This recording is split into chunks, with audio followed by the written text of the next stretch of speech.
হারুন কি করছো? কি কাজ করছো? কি কাজ করছি আমি? চেফ অ্যাফেকশন প্ল্যানার অ্যাপ্লিকেশন দিচ্ছি। ওটা তো তোমার অফিসে যাওয়া দরকার। দাঁড়াও, এখনই তোমরা জন্মদিনের আগে জন্মদিনের কেকটা কেটে ফেলবা, একটু ওয়েট করো। কি দেখতেছেন? টেস্ট করছো? কেকের অ্যারোমা নিয়ে তো তোমার বাবা তো নাই, কে বলবে? মজা আছে তো? সামির, কেকের কোনো অ্যারোমা পাচ্ছ? কেকের অ্যারোমা পাচ্ছি তো, সুন্দর আছে। আমি বলবো মজা আছে।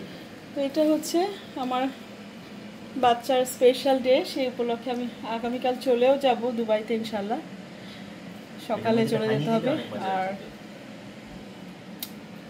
এই হচ্ছে আমরা সেরকম তেমন আয়োজন করতে পারি নাই, একটা তেহারি রান্না করলাম। আর এই যে ফ্রুটস আছে আরও, সামিন আরও অ্যাপ্রিকট এগুলো দিবা।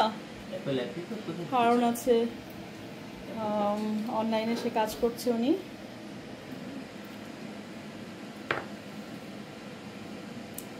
তো আপাতত রেখে দিচ্ছি, আমার বাচ্চারা একটু দুষ্টুমি করছে। আল্লাহ হাফেজ।